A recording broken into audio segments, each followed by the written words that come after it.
Staring at a Jackson Pollock, a Mark Rothko, or a Willem de Kooning can feel odd at times. These paintings have been hanging for about 70 years now, so if we have difficulty today appreciating them, imagine how hard it must have been in the 50s and 60s. The tension between representational art and abstract art was at its peak as abstract expressionism was the dominant American art movement in the 50s. Through this tension emerged this painting, the Connoisseur.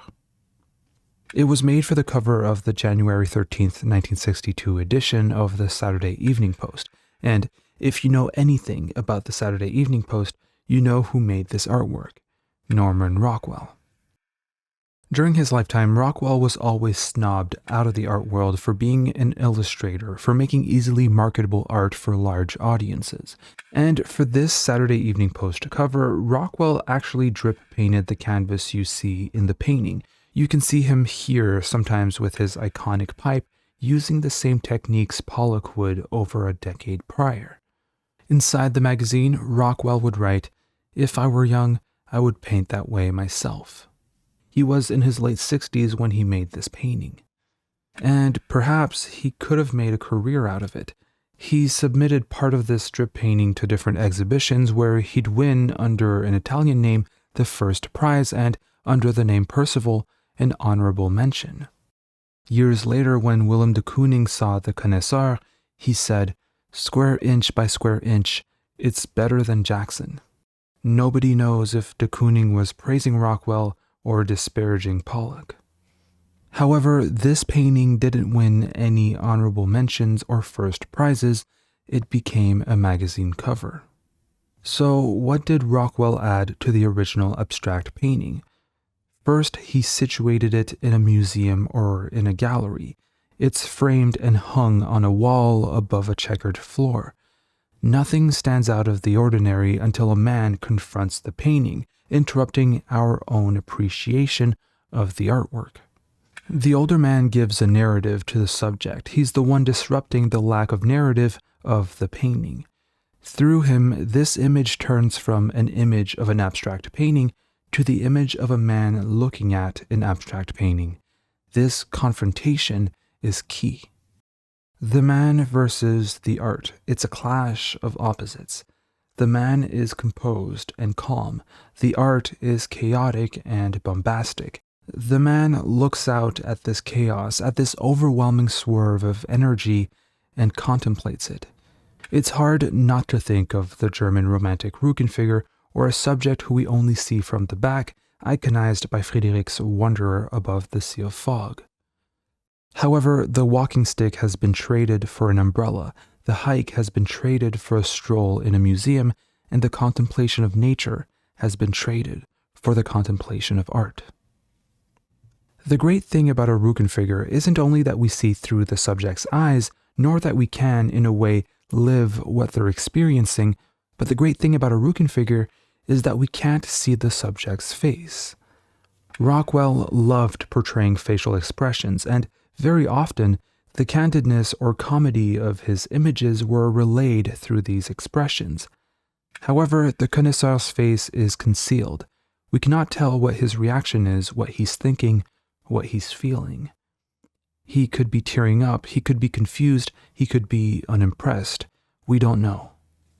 What this lack of editorial direction does is that it allows the viewer to interpret the painting the way they want to interpret it. Someone who loves abstract art will see a man engulfed in the painting, while someone who isn't convinced by abstract art might see comedy in the juxtaposition of a nicely painted man against an abstract background. And this is perfect to attract a large, diversified audience. I immediately saw this as an homage to abstract expressionism, but I can now also see it as a mockery of it too. This wouldn't be the last time Rockwell would open his paintings to interpretation. I made a video on Rockwell's political art, and in that video, I analyzed the problem we all live with. The painting is undeniably a critique of the violent racist reaction of desegregation, and we can all agree that the problem we're all living with is the protesters' racism. However, it never crossed my mind when I made that video that to a racist, Ruby Bridges, the black girl in the painting, is, to them, the problem we're all living with. I highly recommend you watching that video if you haven't already. Now, to go back to the Connoisseur, I want to talk about the duality which makes it a compelling painting. It's not the clash between the man and the artwork. It's not the clash between the two different interpretations, but the clash between traditional representational art and abstract art. Rockwell was a champion of representational art in an age of abstraction. Warhol called him a precursor of the hyper-realists.